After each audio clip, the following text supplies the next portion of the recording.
Hey mga ka-EA, so for today's video, Teams Out na naman ang focus natin, Sabado ng umaga. So ang update, ayan, pinatuka or pinakain ko muna ng konti yung ating Team Abuyog.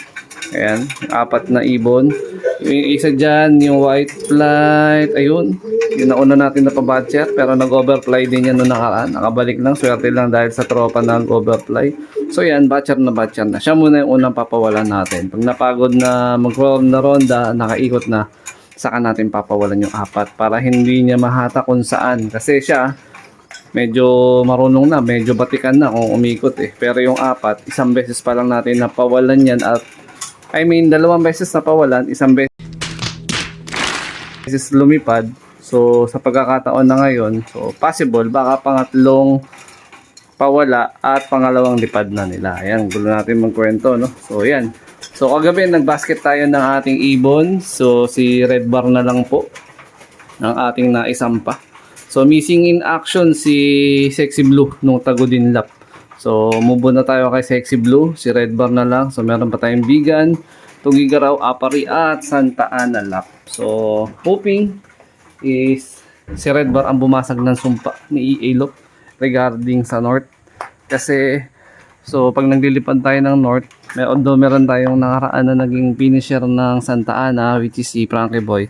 Kaya lang pagdating ng vegan, doon nagsisimula yung ano natin, yung tawag nito, yung crucial na ano bang pinakamagandang term doon, struggle. Ayun, yung pinaka-struggle natin pagdating ng vegan. Kasi never pa tayo nakapagpaklak ng Bigan, Tugigaraw, Apari at Santa Ana.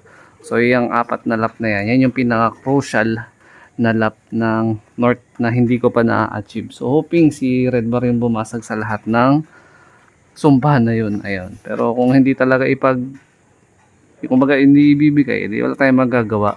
Meron naman tayong sunod na sasalihan na race, which is skip tayo ng north pero magpo-proceed naman tayo yung paglipad natin sa Abuyog Cup combine BBCM, tapos PHA MacArthur combine BBCM. Ayan.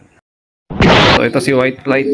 Ayan, si Mr. Crab to kung tawagin ko kasi parang crab yung ano niya. Parang crab yung paa. Ayan. Medyo batikan na rin natin tong YB na yan pagdating sa ikutan. Ayan. So papagurin muna natin na Romonda yan. And then pagka medyo pagod na at tamad na umikot, saka natin papakawalan yung set ang YB natin na nakaabuyog cup. Kasi pwede niyang mahata o pwede niyang mailayo yung mga YB na hindi pa ganun karunong, no? So siya muna yung pinaka tawag nito, marker ng mga YBs natin or magiging guide. Ayun, guide para sa pagturo. And hoping may survive natin yung 4 na YB na nakaabuyog at wala nga mag-overfly kahit isa. And then meron pa naman tayong sunod na batch, which is yung mga MacArthur banded na sisingsingan natin. So meron na akong isa na singsingan. So meron pa akong upcoming na 2. So yun yung batch 2. Possible yun, baka June na tayo makapagturo nun. So importante, after ng transition ng North Trace, meron na tayong paikot na Team South na first batch. So yun, lumipad na nga. Oh, goodbye. Magpakapagod ka, ha? Ayan siya. A few moments later. So ito yung 2 dun sa 4. Ang problema, hindi ko makuha yung 2 nandun sa may viewing section. So gusto rin nilang kumawala. Pero maya maya ng konti pagka tumagos sila dun sa loob. So ito yung unang 2. Ayan, si Frankie Jr. Tsaka si Osaka. Ayan, lahi ng Japan. Ayan, mabilis natin nabigyan ng pangalan to kasi nga yung isa kamukha ni Frankie Boy. Kaya ginawa na lang natin Frankie Jr. Ito naman dahil anak naman siya ng Japan na cross dun sa Jersey, Osaka na lang pangalan niya. Ayan. So yung pinaronda natin na White Light, kagaya ng sabi ko, may possible talaga na pag sinabay niya sa paglipad to, mahatak niya at mailayo niya. So yun nga, speaking of mailayo, wala na dito yung White Light. Ayan, wala na sa mga poste, mga napasarap ang lipad. So ayan, ganyan lang gusto ko talaga mangyari sa mga YB na pinalabas natin. Masanay lang sila dito sa mismong loop, yung trapping. So yung ronda, hindi naman natin masyadong minamadali. Napawalan na natin yung 4. Nahirapan lang ako na kunin yung huling 2. So yung ayan, isa. Tapos pupunta na sila ron. So tama-tama lang, mas gusto kong dyan sila natambay para mas makita nila yung pinaka-viewing ng ng loop mula taas pa baba. Ayan, hindi na tayo minamadali na makapagparound at makapagpaikot ng YB para at least iwas overfly.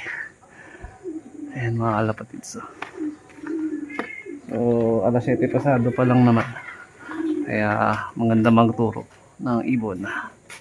A few moments later. Sabi ko lang na hindi tayo nagmamadali na magparonda, pero ang naging siste, lumipad at rumonda pa rin ang mga ibon natin. Ayun, no?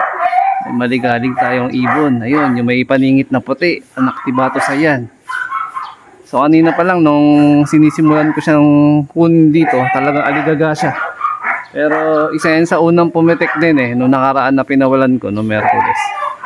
So sana mapabatcher natin at walang maging problema. Ayun, no, ligalig oh.